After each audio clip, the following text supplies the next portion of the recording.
So we're running. Camera, check. Microphone, check.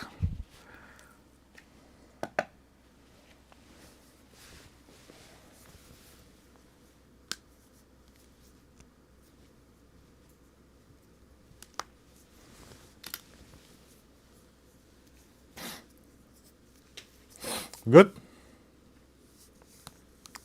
Excellent. Welcome everybody. Welcome back to my studio in this hot summer, July 2025 days. So hot in Barcelona these days. And thank God for air conditioning, because we got all the gear on tonight. We got the lights. We got a lot of heat generating devices. We keep them cool, keep our brain cool, keep our ears tight and cool. So we are here tonight for the last episode of this EP live mastering stream collection of, streams. And we received the last song only a few days ago, and it's here highlighted in purple. So the purple song is the one we're going to work on today. The other three that you can see on screen, the red one, the yellow one, and the green one, have been previously mastered. Two of these songs are available in previous streams, so if you're interested in seeing the process about how we ended up with this master sound, you can check out my previous streams. Today, we're going to talk about this last song. We're going to take a listen. We're going to make our considerations after taking a listen. We're going to approach it with various mastering techniques, and we're going to make sure that it sounds nice and tight, loud and clear, but also that it works consistently with the other three songs of the EP. Because one of the tasks, of course, about mastering is to make various songs coming from various sources, various moments in life, various production sessions, and everything is to make them sound all together nice and clean and consistent across each other. All right, so I would say we start by taking a listen, and I'm going to write down a few considerations. So while we're listening to the songs, you will see my text file on screen here, ready to go. And let's go.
All right, so first of all, I did not hear particular mix problems that would call for a mix revision. As we know, when there are well identifiable mix problems, technically speaking, and generally speaking, it's better to address these problems in the mix stage. So to get them sorted before the actual mastering stage. Of course, nowadays in mastering, we can do a whole lot to the point that current AI software can demix a song, like you can grab a stereo file and just demix it into the parts with more or less precision, with more different results, depending on the software you use. You can use Isotope to do this, you can use spectra layers, you can use the last version of Logic, even has it. But nothing will beat opening the mix session and fix those problems in the mix session, export the mix again and work on that, right? So, but in this case, I don't hear particular mix issues. Actually, it's fine mix. There's a couple of things we can control. So I wrote down a couple of considerations. First, we're gonna try to realign the tonal balance, so the distribution of the frequencies across the spectrum.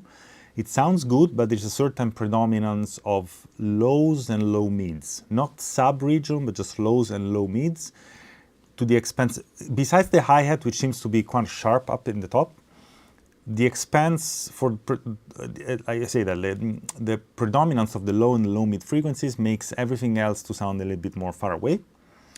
And when we realign that, we can give the song a bit of a fresher, clearer, louder feel as well, because we know that if we play with the tonal balance and we give predominance to the mid-range, everything will sound more naturally loud. Better to say louder, right? So next, stereo field. It's nice, and there are sounds that kind of revolve around you, and mostly the stereo field is given by the phase differences between left and right. If those phase differences are really accentuated, the stereo field kind of jumps out. I don't hear particular problems there. I just feel like some of the sounds in the stereo field are a little bit pointy in terms of frequencies, and there's a couple of resonances and stuff, so that can be controlled. We can work a little bit on the mid-range because there's claps, there's snares, there's percussions that have a certain impact, and they are kind of forward in the mix, but the other elements of the mix are a bit more behind. So we can work with compression there, or upward expansion, or upward compression, so the low levels up. I wouldn't really approach it with traditional compression or even multi-band traditional compression, because then we sacrifice a little bit the impact of the claps. We don't want that. We want the claps and the punchy sounds to stay there, but we want to bring what's behind a little bit more towards us, so to make them feel closer to the listener, right? And you do that by increasing mostly the volume, and we'll see a couple of techniques. Tightness feeling and overall volume, we can do that with increasing progressive stages of compression, and eventually, of course, like an end limiter, end clipper limiter. We'll see what works best. And yeah, that's pretty much it. So I would say we start with a little bit of tonal balance control. So we load up our favorite EQ to do this, which is the Nova EQ, which I used a lot already in the previous streams. It's a parallel EQ. It's not your traditional EQ, for example, Pro Q4, which is the last incarnation of the Pro Q family of EQs. Great stuff, Pro Q4. Difference being, again, just to point it out again real quick, Pro Q4 is a traditional EQ. So you cut something, you cut energy, for example, around 1 kilohertz, you reduce the energy around 1 kilohertz, and that's it. You do that on a parallel EQ, because of the design, everything else in the spectrum is going to lift. So if you cut energy somewhere, the energy is redistributed around the spectrum, so it brings things in a certain way up or down, depending how you operate it. Now, I think it's quite good for this task, because look, we're going to engage a low shelf, and we're going to go and cut a little bit of energy, so to rebalance down that window of frequencies of the frequency spectrum, and automatically the rest is going to come up, right? So follow me on this one.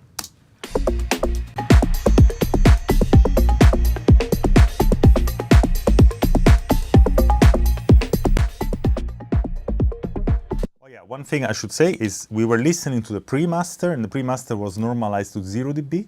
As you can see, the pre-master it's already quite loud in terms of dynamics, because probably the producer here used a compressor, a clipper, or a limiter, or a saturator on the drum, something like that, that brings naturally, controls the peaks and allows you to push the sound a little bit louder. You can see it from the waveform.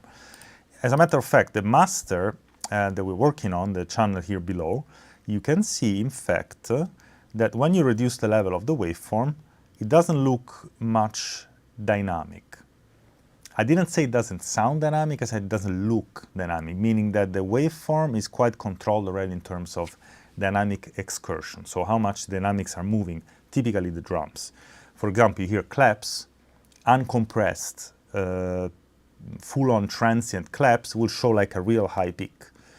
But compressed, saturated, controlled, distorted, clipped, limited, you name it, kind of percussions will have those high peaks controlled. That's why the waveform looks like this. It gives us quite some headroom anyway, because, like I said, it does not sound over-compressed. It actually sounds nice and punchy. Just the looks of the waveform are telling us something about the way it was produced.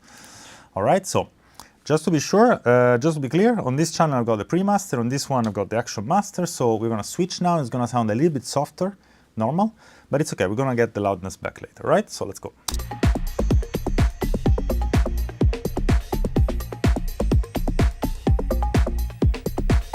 Just to make my life a little bit easier, I'm gonna already load up a limiter here, which I'm gonna use to bring up the level until the limiter starts acting a little bit, so we don't want to push into limiting yet. We just want to bring the levels up a little bit.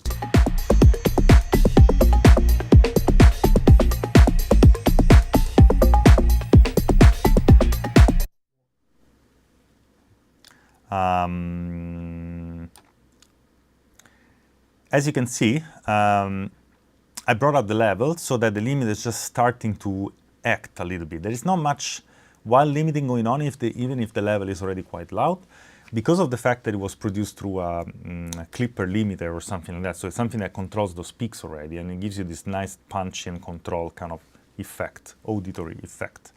But anyway, we lifted up like 7.3 dBs. So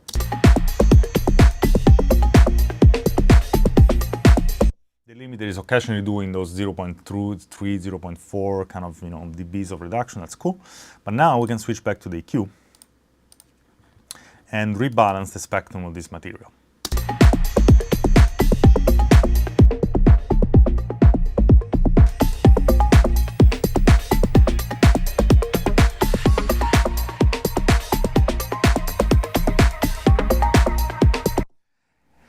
And as you can hear, as I cut 6 dBs with a shelf equalizer with this particular design, the parallel EQ, everything else comes up.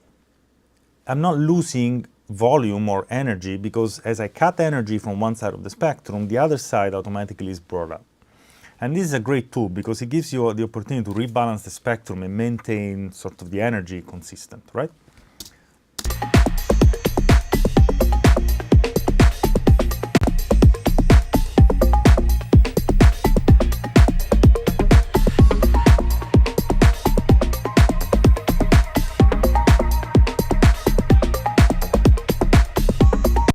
I'm going to also go and select that range of frequency that I think is a bit most pointy in terms of kick drum punch.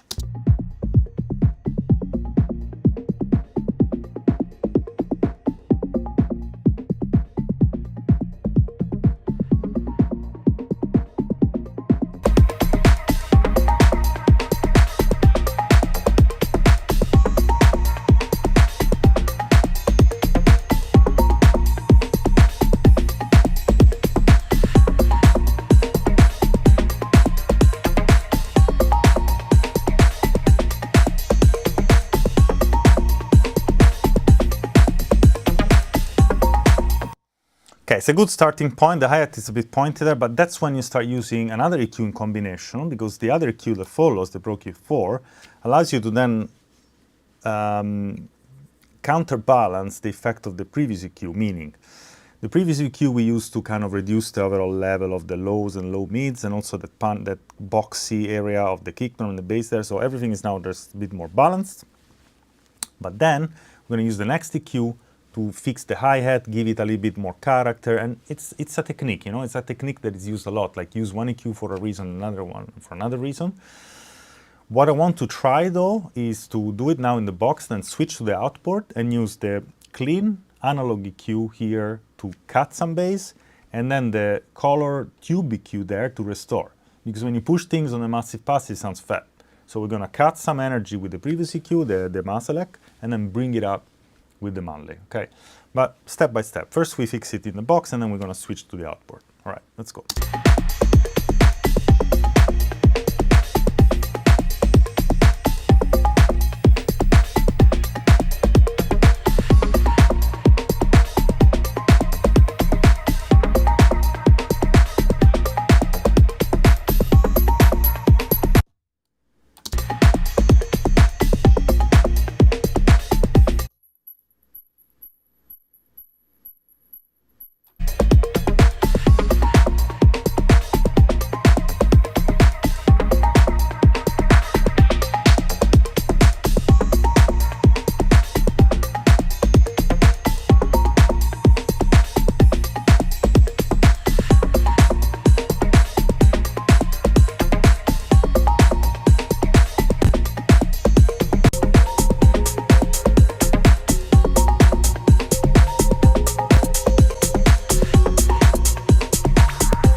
Hi-hat's still a bit strong, but it's okay because we leave it there, and then later on when we rebalance everything, you know, towards the end, we balance things so that the hi-hat is nice and present, but hell, we're avoiding over-compressing or de-essing the hi-hat excessively.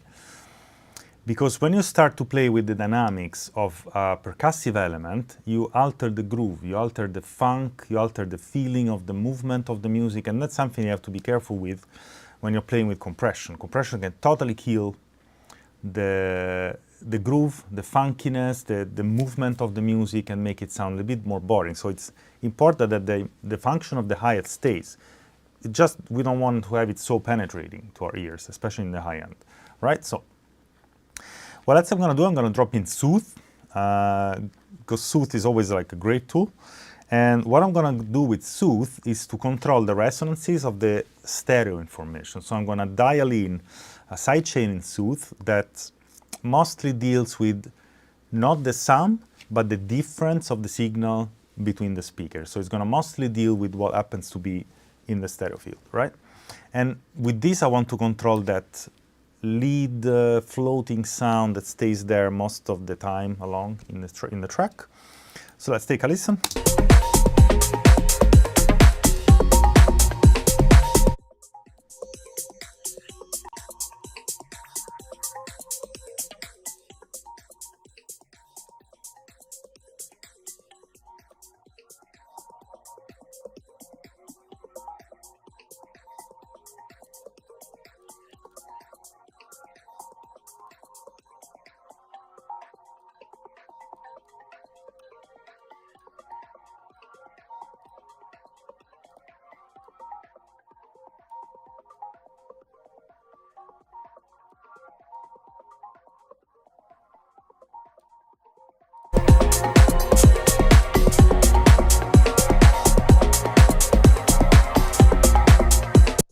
So let's roll back where that sound is a bit more present.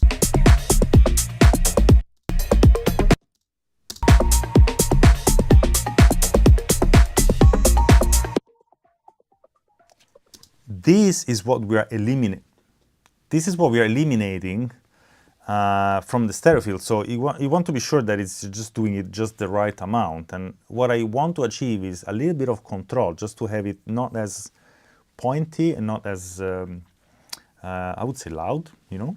So first of all, you find the sidechain settings and you go for like full-on reduction. And then you undo, and then you disengage the delta mode, which is what allows you to hear the difference, and then balance it.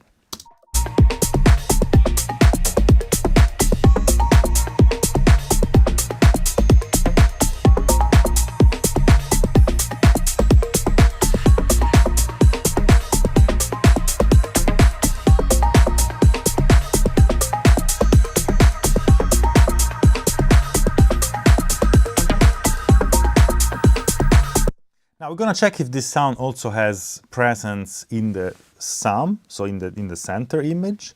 And to do that, I'm going to mono it.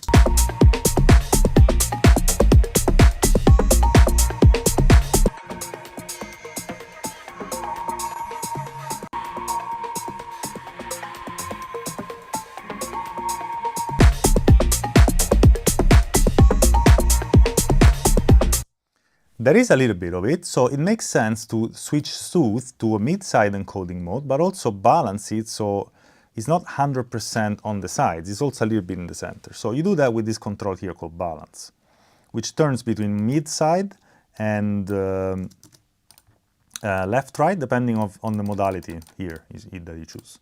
So I'm going to go mid-side, zero link, so they're not, well, maybe a little bit of link, we'll see. Let's see how it sounds.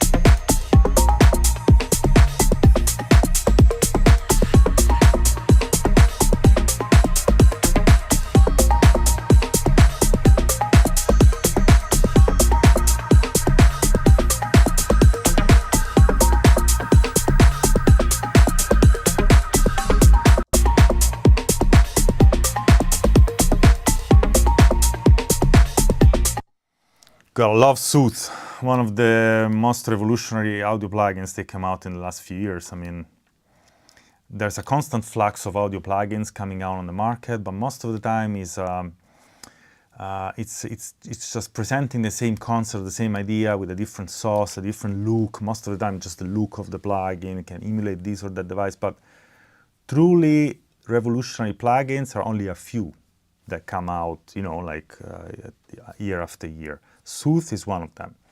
The other is Center One from Lipwing, because the way it allows you to control the stereo field, it's very, very revolutionary. Meaning you couldn't do that before. It's like it's a new tool, truly new device.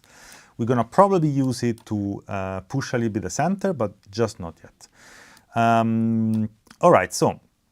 At this point, yeah, you know, by mistake we moved the Soothe. I didn't realize that Soothe was actually after the limiter, so we probably have to redo our thresholds because the limiter was pushing 7 dBs, you know, of gain. So the depth and the threshold Soothe was aligned to those 7 dBs, which means that probably now we have to increase it a little bit. No big deal.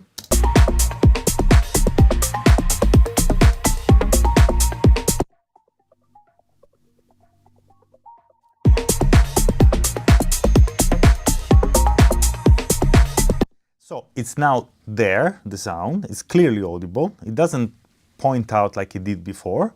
And Soothe can dynamically and very intelligently follow it, so there is no alteration as if you were using a normal EQ. I could go with a normal EQ here, you know, like disengage Soothe for a sec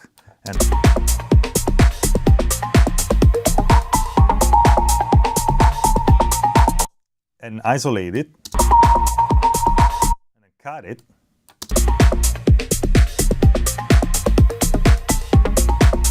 What the hell? I could even like split these in mono, sorry, in sum and difference. You know, because Pro Q3, Pro Q4 now, it's very versatile, so you can switch a node from being stereo to left or right or mid or side or both, you know, you name it. And I could basically do this already.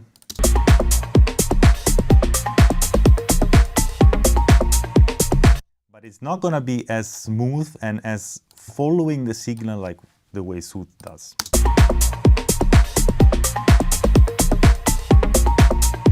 Soothe is also controlling the other note, not just the do, also the one above, but also you can hear there is a modulation in the sound that makes the pitch to kind of fluctuate a little bit, which turns into a different frequency that you want to follow.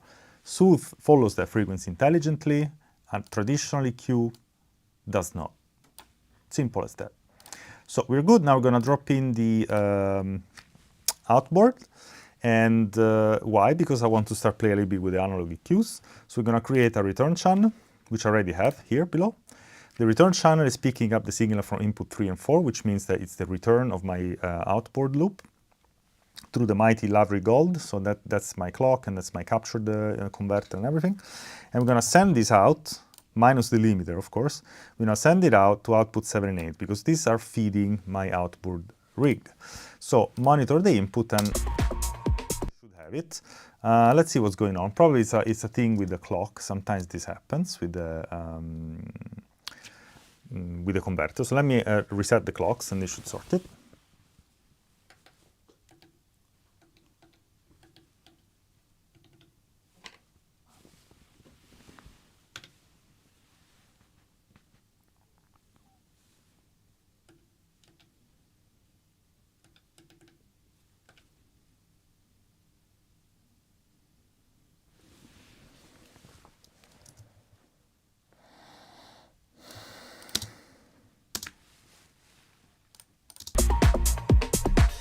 As expected, I had this already a couple of times, and the first time this happened, I freaked out because like, oh shit, like one side of the converter is like, you know, no, it's just a clock thing. It's just you need to be reset, and the DSP inside is going to be reset, and everything is. So we got full on stereo in, stereo out.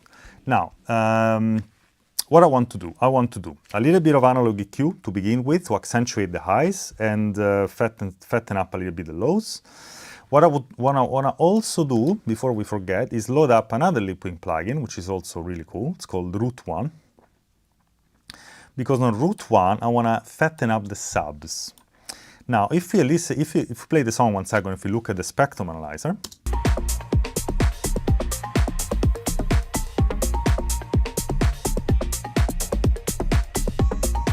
there is energy in the lows, 60 Hz. There is energy in the low mids, 100, 200, and 300, but there's not so much energy in the sub. And this is where Route 1 comes in really handy, because you can create, basically creates extra content by generating a sub-harmonic frequency. So it's like my kick drum hits at 60 Hz, I can decide with Route 1 to fatten up the 30 Hz. So an harmonic like an octave below that. And very effective. Again, you know, lip-wing sound, it's always very precise, very mastering grade. I mean, they're reliable plugins as well, so I use them a lot. We'll also drop some Dyne one later. But the first thing I want to do is fatten up the sub. So I'm going to go and choose which subharmonic I want to fatten up. And typically I'm going to go in this area, thump.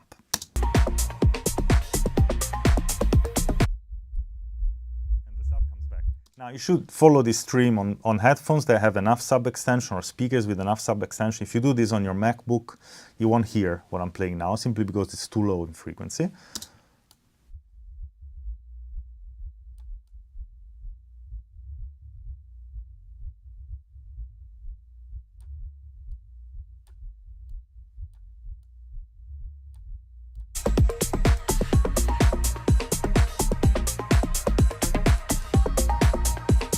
Bring up the levels also at the same time.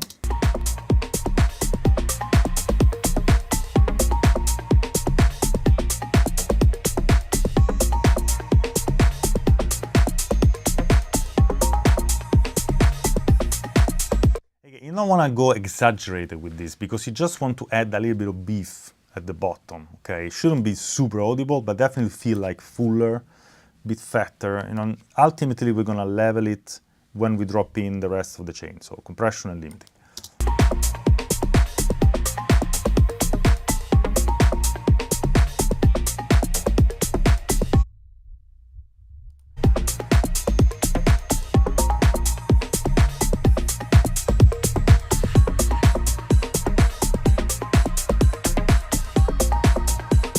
We can drop in a little bit of this saturation also, which is producing harmonics above the bass, so it's not sub-harmonics, but it's like normal harmonics, overtones. You got drive, you got color. Feel free to check out, you know, explanation videos, or read the manual. Always the best thing, because it's not so immediate how to use Route 1. You need to read the manual on this one. There's a couple of things that happen under the hood that you want to know about before you actually use it. So generally speaking, guys and girls, is like, if you want to use something properly, you need to know a little bit about the theory and the operational concept behind it, because your ears alone, which are really important, are not enough. Using the ears is the first thing, of course. What we hear is what rules. But if you know a little bit of theory behind, even basic stuff that you might, consider not so important, it's all important, because the better you know how a tool works, the better the results, the outcome. So read the manual, basically. I was gonna say the RTFM, okay, or you know what I mean? Read the manual. I read the manual, I was like, wow, I didn't really expect it to do it in this way. Now I know how it does, I know how it works. I can totally use it for the best result, right? So, let me read my notes just to be sure that I didn't forget anything. Stereo image, we can try compression. Yeah, okay, let's go. Now let's play with the analog EQs. We got the loop running, and let's go.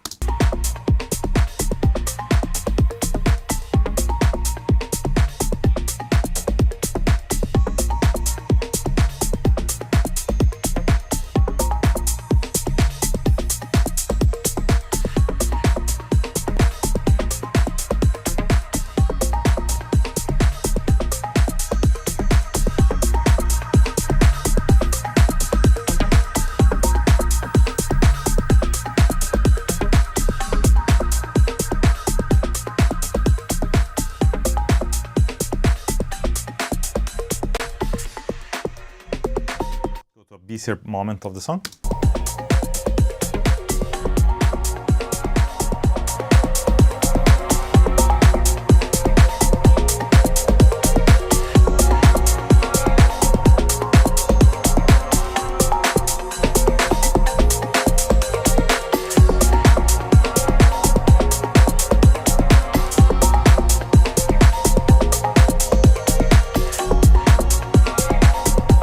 Now, we mentioned that this is supposed to work together with the other songs, so let's take a quick listen to the other songs and kind of ballpark the LUFS, the loudness we want to hit.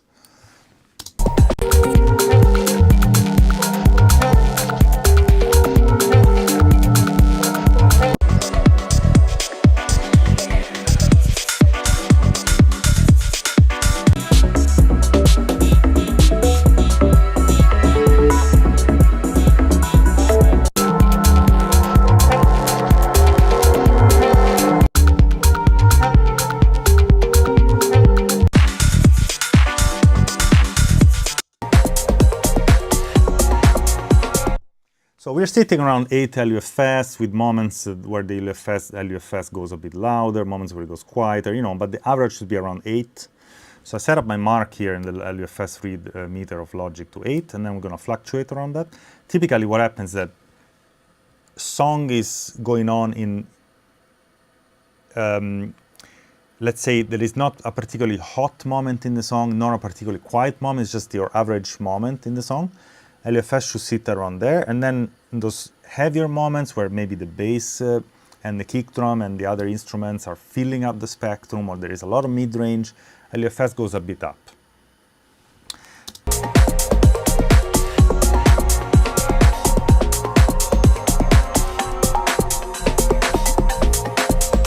So we could push it a little bit. I'm not gonna do that with the end limiter yet, because I want to add, something extra, and that eventually is going to bring the LFS up. So give ourselves a little bit of headroom to be able to inject extra processing in between before the actual end limiter, which I'm not gonna even be sure. I'm not even sure if we're gonna actually use it with this much gain. It's because mastering is a bit of a process of finding your tools, finding the settings, fine-tune everything, and then at the end, you rebalance everything in a way that the whole chain eventually leads to a certain result. So it's a process where every step of the chain interacts with the other. Okay, so.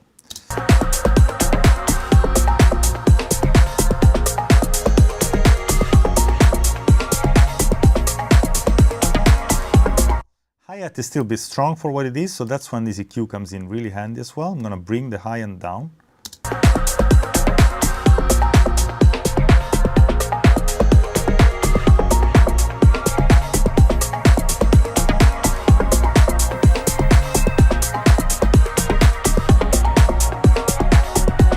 You can totally hear the difference here, because if the high end is a bit louder, what's happening is that the hi-hat is hitting the chain hotter, and it's hitting what I've got here, which is my end deesser. It's a limiter deesser from Maselec, and it's placed immediately before the capture converter. And when the hi-hat is louder, it hits the deesser hotter, which means that the deesser is compensating in a stronger way. That is what kills the groove, because your hi-hat doesn't have room anymore to do the ch kind of thing, and it sounds more like a sh. So the whole sound loses not only character, but also the function that it has in the mix. So this is something you want to be particularly careful about. As a matter of fact, I'm going to go and select a particular node that points in that frequency region.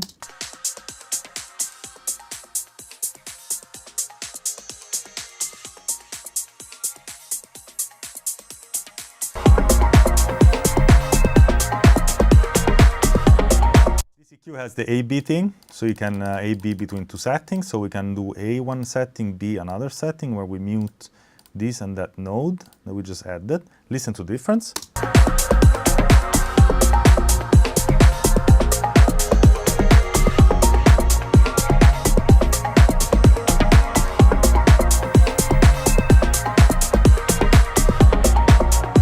I mean, like with one setting is funky. It makes you move, it grooves, because the hi-hat is a bit softer and it has room to, you know, bring the groove on. With the other setting, where we don't compensate with the EQ, the hi-hat is louder, it's in your face, and it gets splattered by the deesser, right? This is true whether you're using hardware or software, doesn't matter. It's a matter of controlling the tonal balance as well as the dynamic movement of a certain sound, right? So here we go.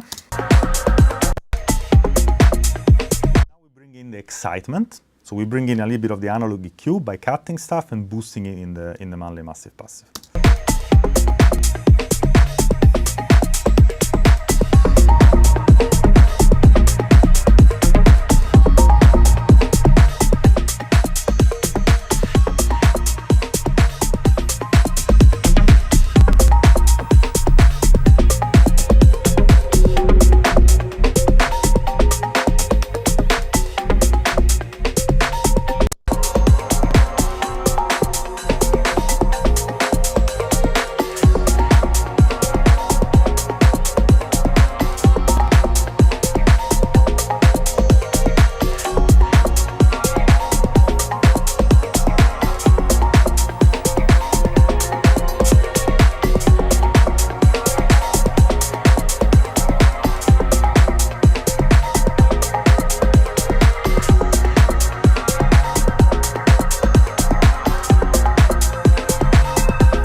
Sometimes the difference is not so immediately audible, but I feel like I react to the music in a way that it makes me, you know, move a bit more, dance a bit more, and that's definitely generally a good thing.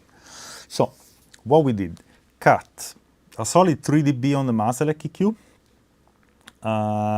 low mid-range, shelf EQ all the way down, and then boost a solid amount on the Massive Passive, but there is a trick. The Maselec is hooked up in stereo, so this is a truly stereo EQ. The Manley, the Massive Passive, is hooked up on my matrix here, on my transfer console, with MS encoding. So while I'm cutting in stereo on the Manley, while I'm cutting in stereo on the Maselec, I am boosting in MS on the Manley. So in fact, I'm boosting the bass in the center. I'm cutting the bass in stereo, but I'm boosting it in the center. And on the other hand, here, I'm boosting it, but not as much. So you get, at the same time, character. You get, at the same time, funkier low end, but also more power in the center, because you're boosting the center more than the sides.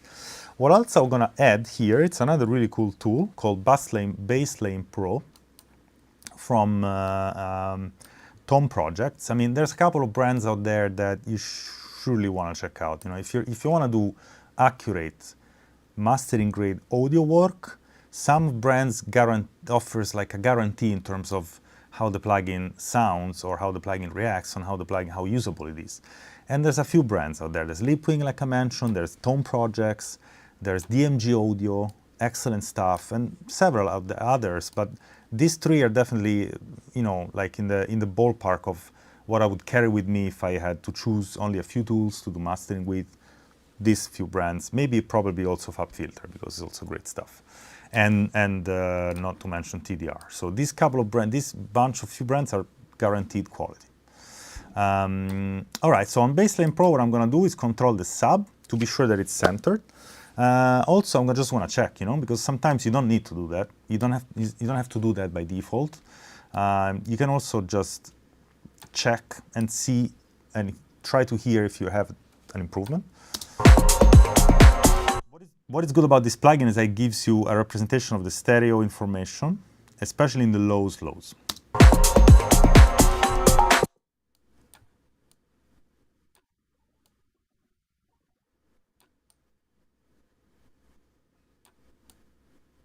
There you go. We use the delta mode to identify what the plugin is actually removing from the signal.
I'm going to do a little bit of back and forth between the pre-master and the master we're working on.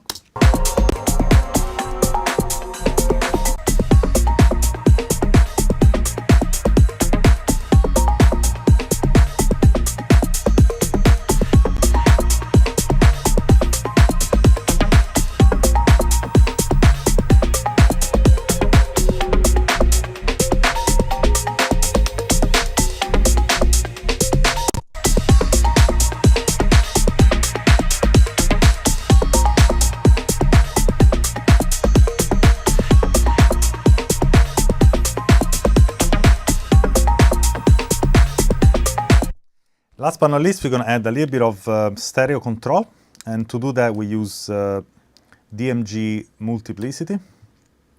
This thing is a killer device, and it can do, I got a lot of presets that I wrote myself, to help me speed up my workflow. Stuff like 2-band straight is like a simple 2-band multiband compressor, 3-band multiband. There's a pick sketcher, I like this because it helps to control the sharpness of the transients in the really high end. But the preset we're going to use now is called Sides Control. It's just a broadband compressor that is focused on compressing just the sides. And let me show you.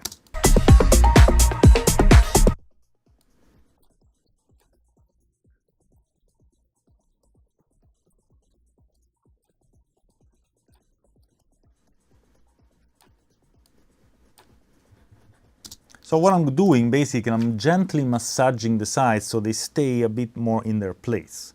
And this will automatically give you the feeling that everything is a bit tighter and everything is a little bit more, I would say, punchier too, because if you control the sides, what's in the center, which generally is the punch of the kick drum and the snare, it's gonna come out a bit nicer. Especially towards the end where the stereo information becomes quite busy.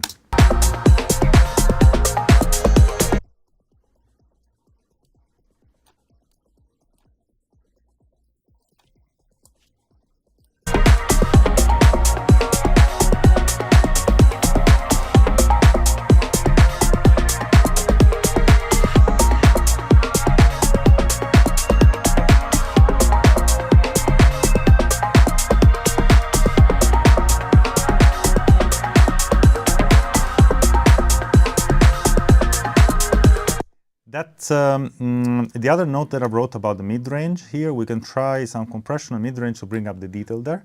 Also something that Multiplicity can do really easily. You create a new band. Well, this we can turn into a flat band, by the way. Then you create a new one, post band, turn it into a band pass.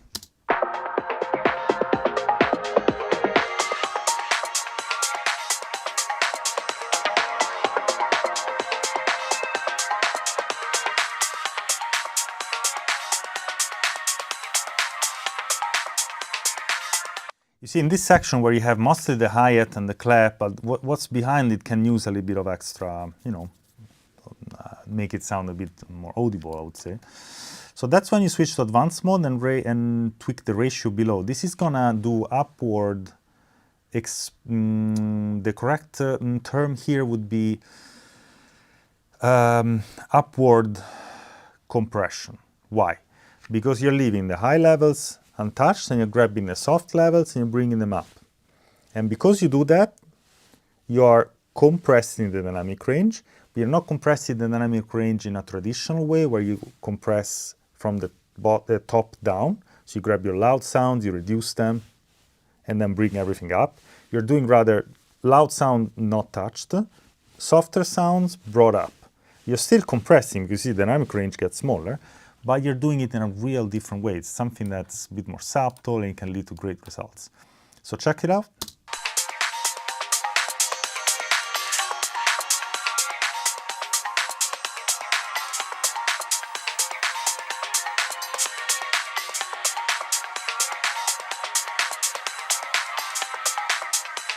There's a floor, which is your range, so we do not want to exceed this. We want to probably bring up like 3 dB max.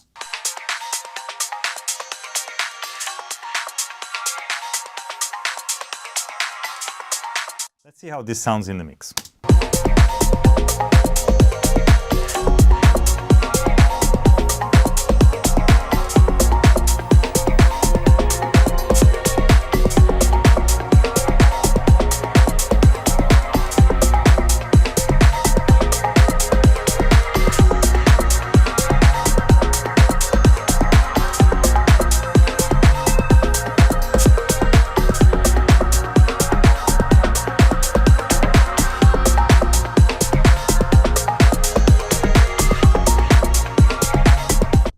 Kind of cool. This is one way. The other way, of course, is to use Dyne 1, because Dyne 1 is built for this purpose. This limiter we can now. Okay. And on Dyne 1, I'm going to bring up the mids and high mids.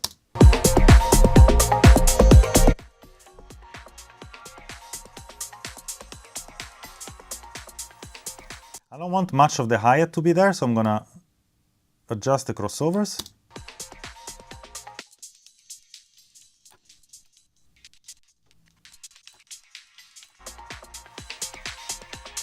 And this is what I'm talking about, so check it out.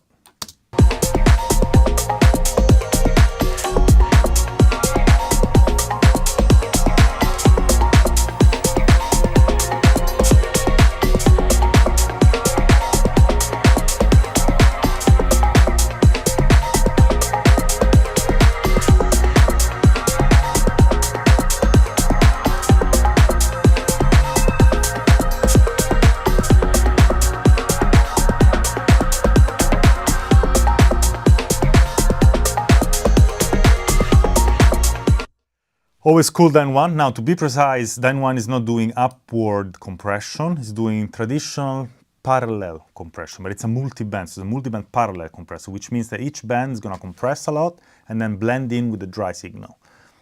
Dyne 1 is a whole different beast. All right, so we're good. Now, what else? I want to just fine-tune a little bit my equalizers, fine-tune the end limiter, and then we're kind of good to go. So,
Nice.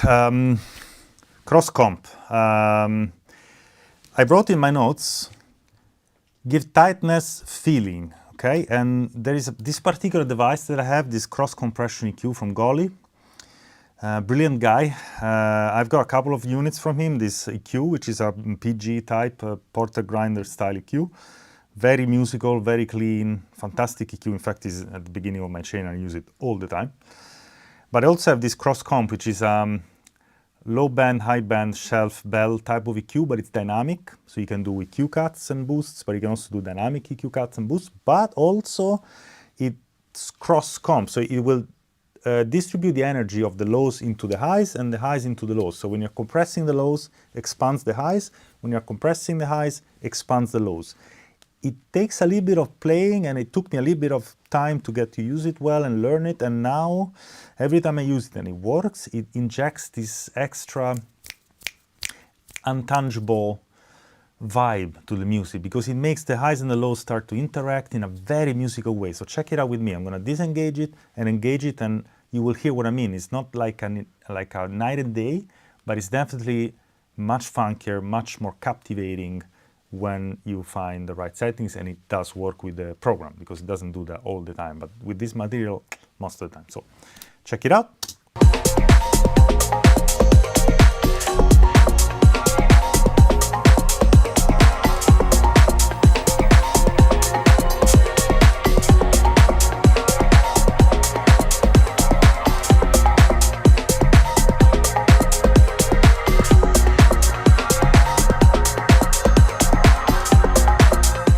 Because it accentuates the 4 kilohertz 0.9, which is like the area where things get a little bit more moving, and it brings the mid-range a bit closer. I think it's a keeper. Right, we'll leave it there. Now, what do I have? I have 5 dBs of limiting going on here. I can reduce a little bit the limiter here, maybe a couple of dBs, and try to push my gear a couple of dBs hotter. Because in this way, we're not relying so much on the end limiter, but rather getting a punchier, fuller sound back into the computer, and then doing a little bit of limiting at the end.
Gear check.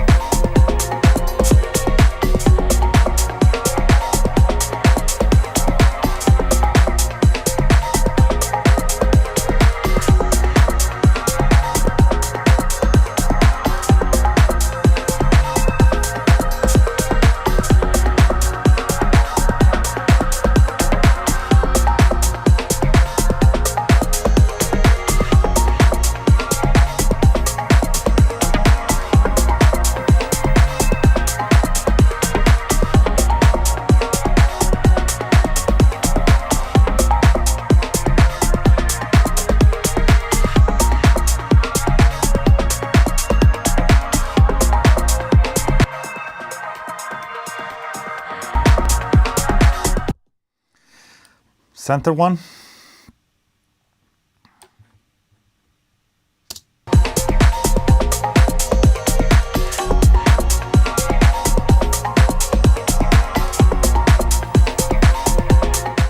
Awesome.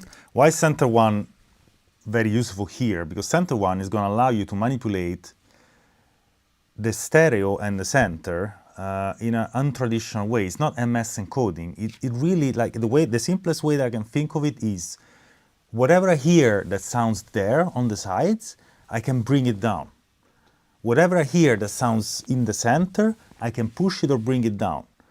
And it does that in a very accurate way. There is no phase relations involved like with traditional mid-side encoding. It really is a killer too. Like for that half dB at extra balance, is like the more I have it, the more I use it in mastering, the more I get to know exactly what I can do with it.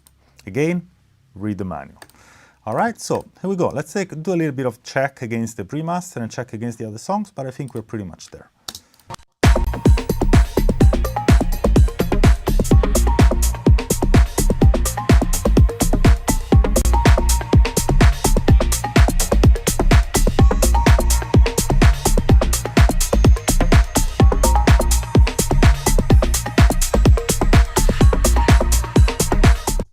The second stage of limiting to just get that bit of extra dB, and I do that with either the same limiter or a different one. You know, we could spend some time trying different limiters, but this usually is a good way to proceed. So I'm going to drop in the Pro L2 and listen to the delta.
Almost there, you know, because the fact is, you want to have all the songs to sound kind of good together, so same more or less loudness and, you know, like same, but they should all retain their own characteristics. Like one song is a bit punchier in the bass, the other song is a bit fuller in the stereo image, because those characteristics are part of the production of the song. So that's not what you want to remove. What you want to achieve at the end of a mastering session of an EP is that the songs sound good all together as a unity, consistency across the release, but they retain the vibe and the essential part of each mix and each production, because this is what the artist brought to the table. And as a mastering engineer, this is not what you want to remove. You want to just optimize what it's there, make it translate as good as possible on vast majority of systems, make it consistent across the various songs. But for the love of God, don't remove the vibe. Don't make the song sound like something else, because generally that's not a good thing, right? So one thing I want to do before we forget, by comparing and everything, I think that now we balanced the stereo image nicely. It's controlled, it's tight, we reduced a little bit of the overall level, but we can also at the same time make it a little bit more audible. And to do this, I'm going to drop in an extra plugin, and I'll do this after capturing. So I allow myself tomorrow to get back to the session and listen back with fresh ears and probably fine-tune a couple of things and then print it. But I'm going to do this exciter. This exciter is one of the Isotope's modules. I'm on Isotope 10. There is Isotope 11 now, but you know, good enough. And on this exciter, I'm going to switch to mid-side mode. I'm going to grab my sides. And I'm going to drop in some pure and simple distortion. Distortion creates a lot, creates harmonics, creates definition, detail. Sorry, not definition, but detail. The trick is to not overdo it. So the trick with this plugin is to just give it a little bit, so it makes the stereo information a bit more audible. It still stays in its own place, but it's more audible.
one last detail, and then we're going to close the stream. That single bass note, that one, we should find the frequency here, which is really easy. Just load up a musical, keyboard with a synth, and it's like doom doom.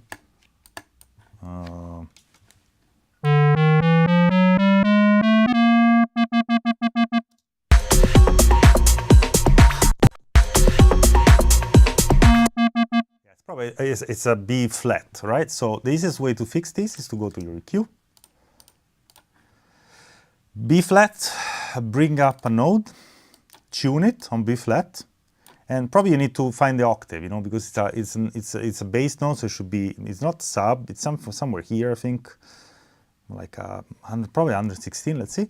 Tune it there. Of course, you want to have it in the center, or actually stereo, and then boost it.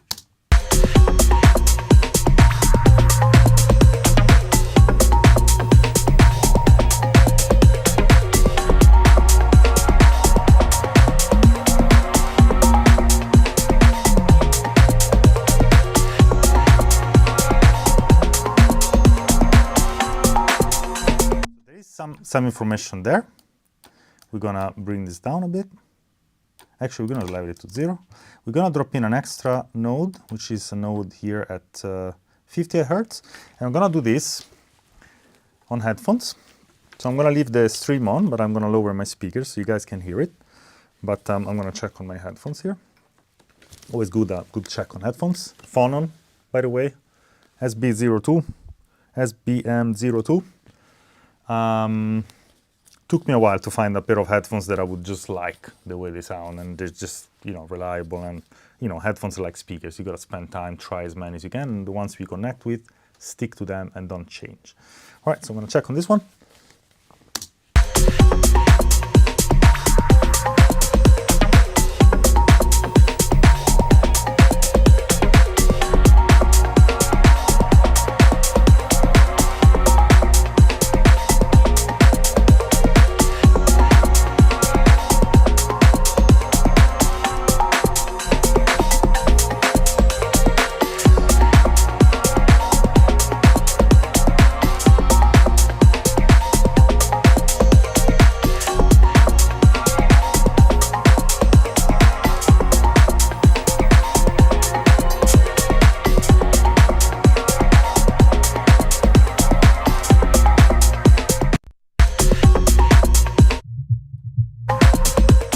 Pretty cool. I'm gonna compensate with a bit of dynamic movement down. Speakers.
Last but not least, and then we're done, I'm going to add a final stage of EQ here for that little bit of fine-tuning. This is a trick that I learned from another seasoned mastering engineer.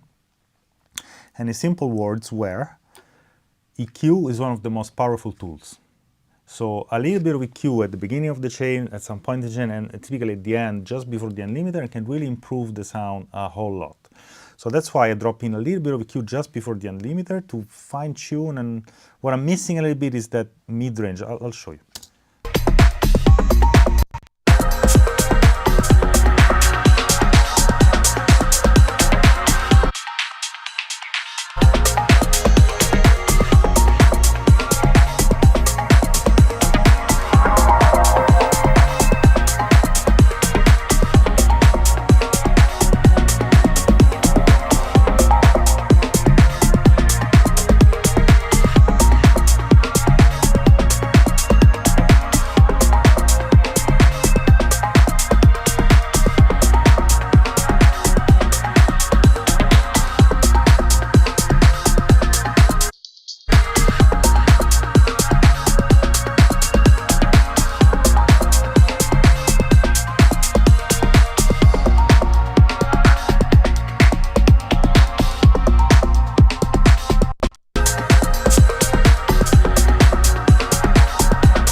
We're good. So at this point I would print the master, write the settings, and save the session, come back tomorrow morning, get a fresh ears listen, and maybe tweak this or that, and bounce it off, send it to the artist, and wait for his feedback. So, hope everything was clear. Thank you so much for following me. I'm gonna roll the recording. When the recording is done, I'm gonna stop the stream. Thank you again so much for following me. Leave comments, subscribe, and we'll seeing you soon in the next stream, right? Let's go.